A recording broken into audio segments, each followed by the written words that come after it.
Hello my dear students and welcome back to the channel. आज के class में हम कंटिन्यू करेंगे अपना कॉस्ट अकाउंटिंग, जो कि एनईपी के सेमेस्टर नंबर 1 का पेपर है उड़ीसा में। बाकी अगर तुम कोई अन्य यूनिवर्सिटी से बिलोंग करते हो तो उन यूनिवर्सिटीज में भी जरूर कॉस्ट अकाउंटिंग नाम का सब्जेक्ट होगा। हर जगह सिलेबस बिल्कुल सेम है, हम आराम से पढ़ाई शुरू कर सकते हैं। But before we start the video, you can check the description में एक ऐप का लिंक है, तो जरूर से डाउनलोड करके रजिस्टर करो। और complete videos, notes, practice sets, important question सब कुछ अवेलेबल होगा। कुछ व्हाट्सएप ग्रुप्स, टेलीग्राम चैनल्स का भी लिंक है, उसको भी ज्वाइन कर लेना, वहां पे तुमको टाइमली अपडेट्स मिलता रहेगा। क्लियर? तो आज का टॉपिक है कॉस्ट शीट के बारे में। कॉस्ट शीट एक बहुत इंपॉर्टेंट टॉपिक है, एग्जाम पर्सपेक्टिव से भी और रियल लाइफ के हिसाब से भी। कोई भी मैन्युफैक्चरिंग ऑर्गेनाइजेशन हमेशा चाहता है कि वो अपना कॉस्ट कैलकुलेट करे, सामान बनाने में कितना रुपए लग रहा है वो चीज कैलकुलेट करे, क्योंकि कितना रुपए कॉस्ट आया वो कैलकुलेट होगा, तभी तो हम उसका सेलिंग प्राइस डिटरमाइन कर सकेंगे, राइट? तो ये जो कॉस्ट शीट है ये हमको हेल्प करता है कॉस्ट पर यूनिट कैलकुलेट करने में। तो इसका एक पर्टिकुलर फॉर्मेट है, उसके हिसाब से हम उसको प्रिपेयर करेंगे। तुमको थोड़ा सा फॉर्मेट लर्न भी करना पड़ेगा, थोड़ा तो समझना तो जरूरी है ही, साथ साथ में थोड़ा लर्न भी करना पड़ेगा इसको। ठीक है, तो सबसे पहला आता है प्राइम कॉस्ट। अब ये प्राइम कॉस्ट कैसे कैलकुलेट होता है देखना।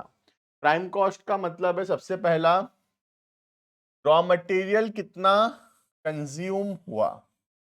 अब रॉ मटेरियल कंज्यूम कैसे निकलेगा? Opening plus purchase minus closing. तो इससे पता चल जाएगा cost of raw material consumed. ठीक है, उसके बाद आएगा डायरेक्ट। ध्यान रखना, एम्प्लॉय कॉस्ट कौन सा? Direct employ cost. और डायरेक्ट एक्सपेंस को अगर हम ऐड करेंगे तो इससे क्या आएगा? इससे आएगा हमारा प्राइम कॉस्ट। क्लियर? तो प्राइम कॉस्ट का मतलब होता है cost of raw material consume plus direct labour plus direct expense को मिला के हम इसको क्या बोलते हैं? It is called as prime cost. ठीक है, अब प्राइम कॉस्ट में हम अदर एक्सपेंसेस जो है उसको लाएंगे। अब अदर एक्सपेंस सबसे पहला आता है फैक्ट्री ओवरहेड। ओवरहेड को तीन टाइप में क्लासिफाई किया जाता है। एक हो गया फैक्ट्री, दूसरा हो गया ऑफिस या फिर एडमिनिस्ट्रेशन या एडमिनिस्ट्रेटिव, और तीसरा हो गया सेलिंग एंड डिस्ट्रीब्यूशन। ठीक है, तो सबसे पहला प्राइम कॉस्ट में ऐड होगा फैक्ट्री ओवरहेड। तो उससे क्या आएगा?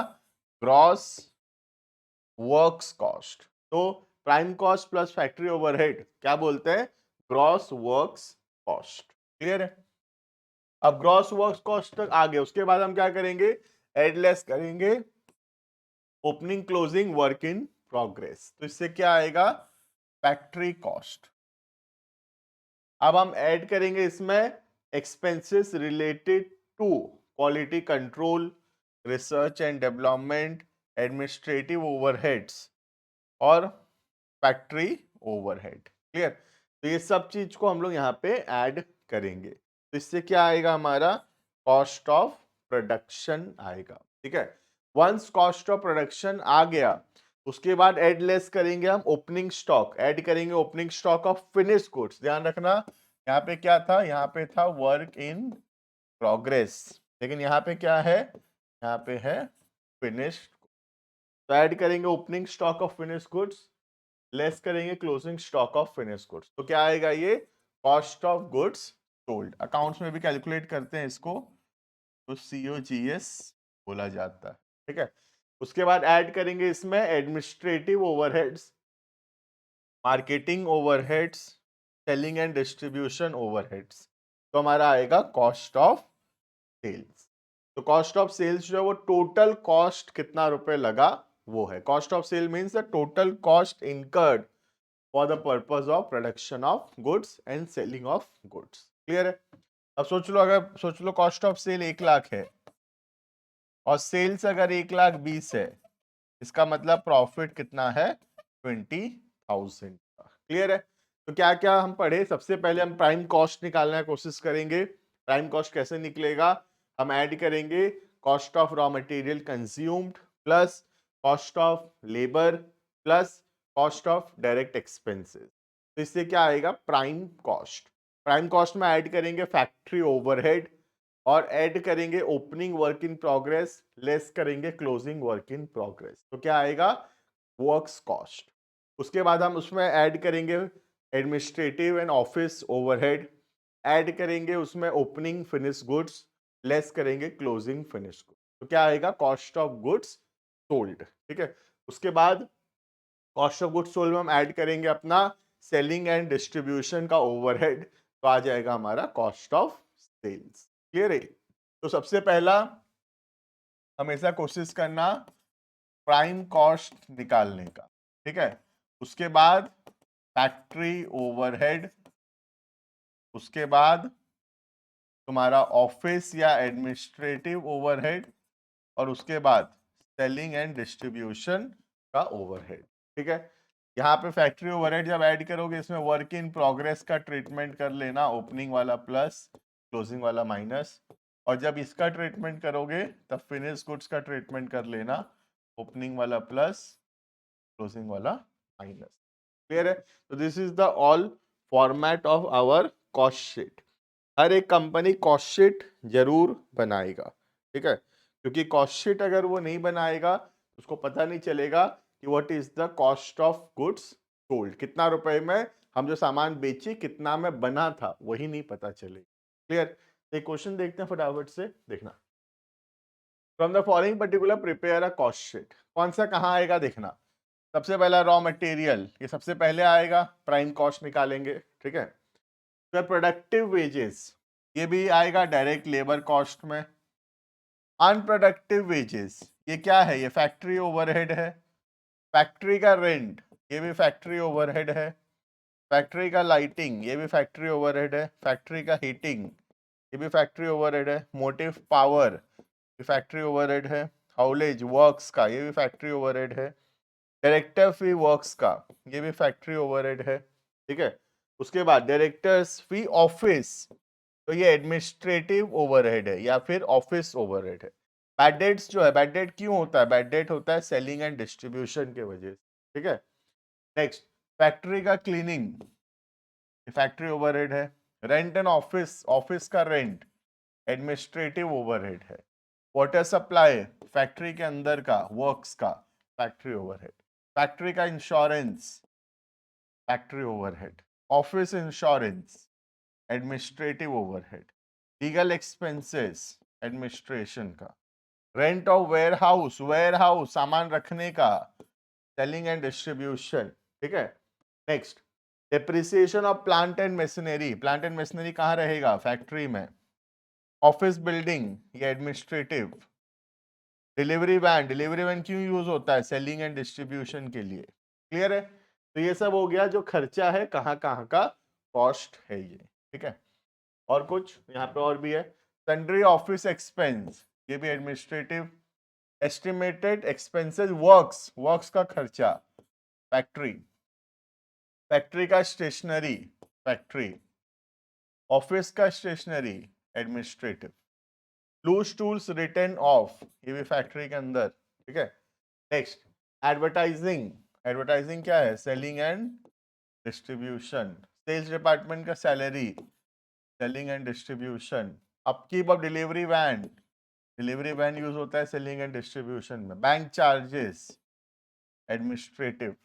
Commission on sales, selling and distribution. Clear है। तो ये हो गया कौन सा खर्चा कौन से हेड में आएगा। बेसिकली या तो प्राइम कॉस्ट है, प्राइम कॉस्ट मतलब cost of raw material, cost of direct wages, cost of direct expense, या तो प्राइम कॉस्ट है। उसके बाद तीन ठो ओवरहेड है, फैक्ट्री ओवरहेड, फैक्ट्री से रिलेटेड खर्चा। एडमिनिस्ट्रेटिव या office overhead, that is office से रिलेटेड खर्चा। और तीसरा सामान बेचने से रिलेटेड खर्चा, that is called as selling and distribution overhead. Clear है ये, देखना। अब यहाँ पे हम बनाए हैं यहाँ पे कॉस्ट शीट। सबसे पहला प्राइम कॉस्ट निकालेंगे, raw material plus productive wages. Clear. उसके बाद ऐड करेंगे सारा फैक्ट्री का ओवरहेड, जितना मैं वहां पे अंडरलाइन किया था, सारा फैक्ट्री का ओवरहेड को हम प्लस करेंगे, सारा फैक्ट्री वाले को प्लस करेंगे। तो जो सारा फैक्ट्री वाले को प्लस करेंगे तो क्या आएगा, वो आएगा फैक्ट्री कॉस्ट। क्लियर। फैक्ट्री के बाद फिर ऐड करेंगे सारा एडमिनिस्ट्रेटिव या ऑफिस एक्सपेंस। जितना हम एडमिनिस्ट्रेटिव या ऑफिस एक्सपेंस मार्क किया था, सारा एडमिनिस्ट्रेटिव या ऑफिस एक्सपेंस को ऐड करेंगे। तो क्या आएगा, कॉस्ट ऑफ प्रोडक्शन। यहाँ पे कोई भी opening closing work in progress या ओपनिंग क्लोजिंग फिनिश गुड्स ये है ही नहीं। ठीक है, अगर वो होता तो वो भी हम ऐड करते, ओपनिंग वाला ऐड करते और क्लोजिंग जो होता उसको लेस करते। क्लियर। उसके बाद तीसरा खर्चा आएगा, that is selling and distribution overhead.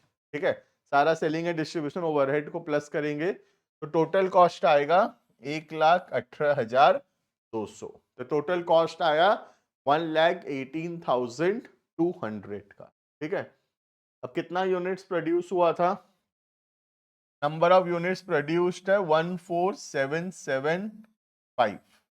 Number of units produce कितना है, 14,775। क्लियर। तो टोटल कॉस्ट पर यूनिट कितना आएगा, टोटल खर्चा आया 1,18,200 और यूनिट बना 14,775। तो अगर हम पर यूनिट हिसाब करेंगे तो 8 rupees will be cost per unit. Clear है ये। तो इसी प्रकार से कॉस्ट शीट को यूज किया जाता है कॉस्ट पर यूनिट कैलकुलेट करने में। अगर हमें कॉस्ट पर यूनिट पता चल गया तो अब हम क्या कर सकेंगे, इसका सेलिंग प्राइस डिटरमाइन कर सकेंगे। अगर 8 रुपया खर्चा है तो हम सोच सकेंगे कि कितना रुपया में इसको हम सेल करेंगे। क्लियर है। तो this is the whole concept of cost sheet. Cost sheet के बहुत सारे क्वेश्चन हम अपलोड करेंगे ऐप में, सॉल्यूशन के साथ अपलोड होगा। जरूर से ऐप को डाउनलोड कर लेना, वहां सारे videos, notes, practice set, important question सब कुछ अवेलेबल होगा। तो कॉस्ट शीट के पेंडिंग और बचे हुए क्वेश्चंस बहुत सारे ऐप के अंदर अवेलेबल होंगे, विद सॉल्यूशन अवेलेबल होगा। ठीक है, मिलते हैं आने वाले क्लासेस में। Thank you and bye bye.